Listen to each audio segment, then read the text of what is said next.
c'est quelqu'un qui, Qu'est-ce qu'il vous a humainement, fait n'a pas été top. Sur son plateau, l'accueil n'a pas été terrible. C'est pas quelqu'un qui disait bonjour facilement. Ah ouais. Voilà. Cette première émission, je le vis moyennement parce que je pense que j'avais préparé tous les scénarios dans ma tête. J'étais un peu stressé forcément d'arriver. T'as un peu le sentiment d'arriver quand t'es petit à un goûter d'anniversaire puis tu connais personne.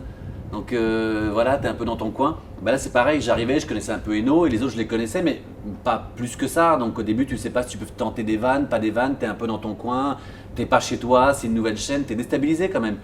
Donc au début je l'ai vécu plutôt moyennement parce que je te dis j'avais préparé tous les scénarios dans ma tête mais jamais celui-là. Jamais de démarrer par un clash pareil.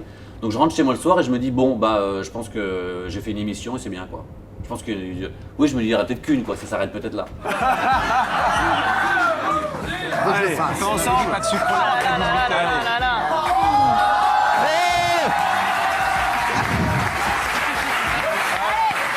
Au début, je la comprends pas du tout, parce que moi, c'est une vanne, c'est une blague de Club Med pour moi. Hein. C'est la tarte à la crème, mais au lieu que ce soit de la tarte, soit de la crème, c'est des nouilles, au lieu que ce soit sur le visage, c'est dans le slip. Mais c'est une blague de Club Med comme on en fait toute la journée.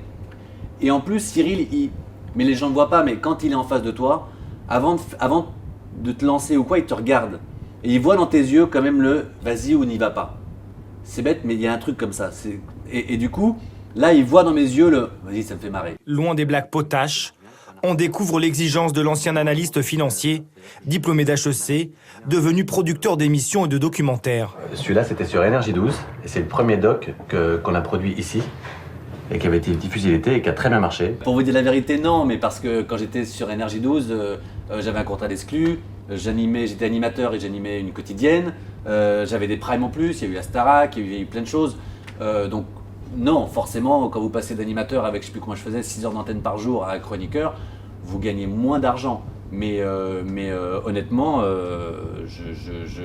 dans ma tête, c'est pas un sujet. Je suis extrêmement heureux et voilà, c'est un deuxième départ ou une deuxième vie. Moi, j'aime bien l'idée que la vie soit faite plein de parenthèses. Sachez qu'on lui a proposé de faire... Des paroles et des actes.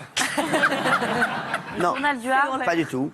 Je peux le dire, Mathieu? Absolument. De faire candidat, attention, d'être candidat dans Danse avec les stars. C'est Eh si. J'ai été très flatté qu'on me le propose. C'est une émission que j'adore et TF1, ça reste quand même une chaîne qui m'a toujours fait rêver comme tous les gamins du monde qui veulent faire de la télévision. Maintenant, c'est vrai que il m'a dit selon ton niveau entre 4 à 5 heures de travail par jour. Je sais pas si j'aurai la patience, le courage. Je pense que tu peux vraiment, on n'a pas 18 ans, donc les blessures peuvent être souvent fréquentes. Et comme Cyril, et je le remercie, voulait que je continue, je me suis dit, si par hasard je fais 2 mois avant de me faire dégager de Danse avec les stars, 2 mois à 5 heures de danse par jour, le soir 2 heures de TPMP, non, je le sens pas.